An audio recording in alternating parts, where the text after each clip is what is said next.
Okay guys, what's going on? It's Brandon. So it seems like the truth's starting to fall apart for General Motors because Speed Phenom and Conti drove together, didn't they? And Conti instantly realized, oh wow, this car goes 40 miles per hour faster and it can step out on the high speed turns and the car has all kinds of feel to it.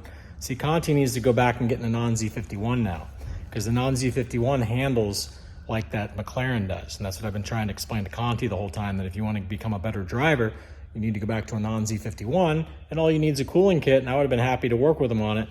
But I would still, honestly, I would put my pride aside and help Conti with a cooling kit.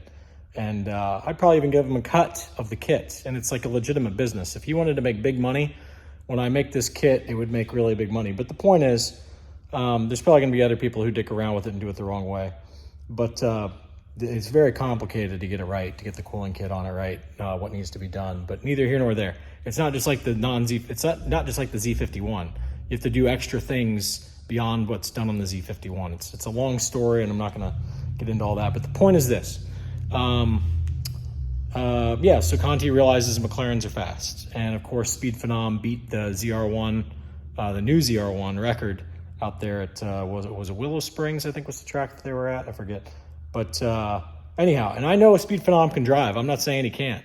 But I doubt he'd ever take me up on it, but I swear to God, apples to apples, we get into a car where it actually takes skill, where it can step out. If he were to challenge me or whatever, or invite me to one of these events, I would come out and we would go at it. I know he probably wouldn't let me drive his car, but I'd fully insure his McLaren, and I know that he's fast as fuck in it. I promised that by day 2, I'd be right on his heels in that car. So maybe even day 1, I'd be pretty close to him, but you guys don't understand, like, I've always driven super high horsepower cars, like well beyond 1,000 horsepower, so I'm used to this stuff. But anyway, okay, so aside from that, here's what we got going on. So 1, 2, 3, 4, there's gonna be 4 holes, so I got 2 screws. Pardon the double hole there, I don't know what I was doing. Same thing with the other one. They'll could join to one hole once I get going, but I just kind of, so there's gonna be 4 pegs each way, and then I can always add another one on each side if I feel like it. But this is basically the corner to the bed, and these things are the things that I glued up last night and they dried, and so that's how I'm doing it. So there's gonna be 4 each way, and I haven't cut this to length yet because I honestly don't even know what length. I'm not even gonna try to calculate what these 45s are and everything. I just kind of want to get it conjoined to this, and then the rail of the bed that goes down the length. And yeah, so you'll see soon what I'm talking about. But anyhow, and for those of you like, well, why didn't you just put the leg underneath there, and who cares how strong they are combined together? It's because technically where the bed is going to be supported isn't at the corners of the bed. It's kind of 1/3 the way up the bed. There's going to be a beam that goes across underneath.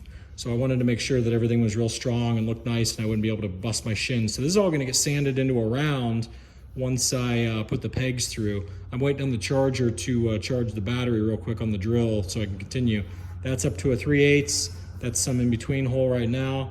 So once we get those both in, then I'll start working on the other side, drilling through to the other board, the long board.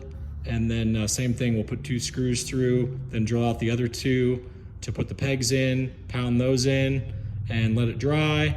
And then once that's dried, you know, like by, I don't know, maybe tomorrow or something, then we back the 4 screws out and we put pegs in the other 4 holes, and there we are.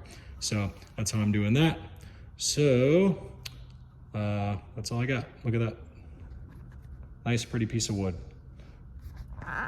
See ya.